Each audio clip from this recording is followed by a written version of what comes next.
काश मैं हयात की जिंदगी में आ जाती, मगर बस आ ना सकी, चाहते हुए भी ना आई।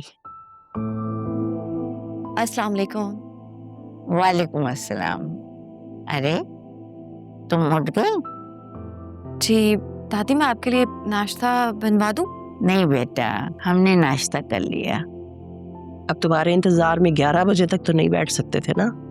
अरे बेटा, शुरू के दिन है, खूब अच्छी तरह से आराम कर लो। औलाद होने के बाद फिर तो रात जगह करने पड़ेंगे। अल्लाह वो दिन तो लाए। मेरी तो जबान थक गई दुआएं मांग मांग के उस दिन के लिए।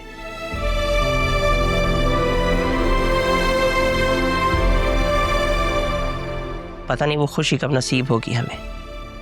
हाँ, दुआएं कबूल होती हैं अगर दिल से मांगी जाए तो, और आसमान तक पहुंच जाती हैं वो दुआ। अब के बाद जब दुआ मांगो तो दिल से मांगना, तुम देखो कैसे नहीं कबूल होती। तो आपको क्या लगता है मैं दिल से दुआएं नहीं करती? मैं कोई ढकोसला कर रही हूँ? अरे मैंने ऐसा कब कहा? ये तो तुम कह रही हो। अब शादी को दिन ही कितने हुए हैं। हाँ, तुम अपना वक्त भूल गई। वैसे शादी के पूरे 3 साल बाद हुआ था।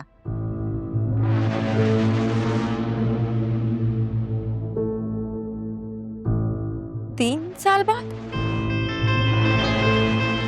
लेकिन आंटी ने तो बताया था कि शादी के साल बाद ही वासे हो गए थे।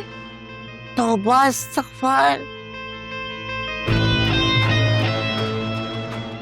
बहू, ये तुमने दुल्हन से क्या कह दिया? इतना बड़ा झूठ! तौबा तौबा। अरे नहीं नहीं, ऐसी कोई बात नहीं है। कहीं से कोई गलतफहमी हुई होगी। मैंने ऐसा कुछ नहीं कहा। आलिया, मैंने कब कहा था तुमसे इस तरह से? जी जी, वो हो सकता है मुझे कोई गलत फहमी हो गई हो दादी। अम्मा, आप आराम क्यों नहीं कर लेती? अभी तो आपका जेट लैग भी खत्म नहीं हुआ होगा ना? मैं चाह रही थी आप थोड़ा रेस्ट कर ले। अरे बहू, मुझे जेट लैग क्यों होगा? मैं कोई इकोनॉमिक क्लास से थोड़ी आई हूँ, बिजनेस क्लास में आई हूँ, बिजनेस क्लास में।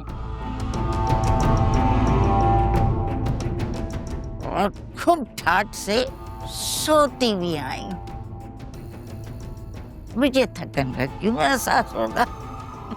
मैं तो इसलिए कह रही थी कि आप थोड़ा आराम कर लेती हैं, और शाम को जुनैरा की होने वाली सांस ने भी आना है ताज़ियत के लिए। बस यही चाह रही थी कि आप फ्रेश हों ताकि। अच्छा अच्छा, बिस्मिल्लाह बिस्मिल्लाह। 100 दफा आए, सर आंखों पे आए। हाँ, मैं भी तो देखना चाहूंगी कि तुमने अपनी जुनैरा का रिश्ता किस खानदान में किया है, कौन लोग हैं?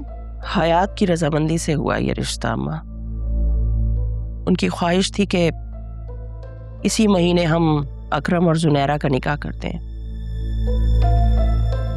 और फिर शादी आपके आने के बाद करनी थी हमने। लेकिन मैं जुनैरा का निकाह इसी महीने कर दूंगी, और उसकी रुखसती और अकरम का निकाह अपनी इद्दत के बाद करूंगी। क्योंकि मेरा मानना है कि लड़कियों के फर्ज से जितनी जल्दी सुबकदोश हो जाए इंसान, उतना ही अच्छा है। हाँ, मैं तुम्हारी इस बात से पूरा इत्तेफाक करूंगी। चले, आपने मेरी किसी बात से तो इत्तेफाक की। मैं जरा नाश्ता कर लूं? हाँ हाँ बेटा, जरूर जाओ, मगर मेरी बात सुनो, मुझे अच्छी सी एक गरम गरम चाय भिजवा देना। जी जी। अब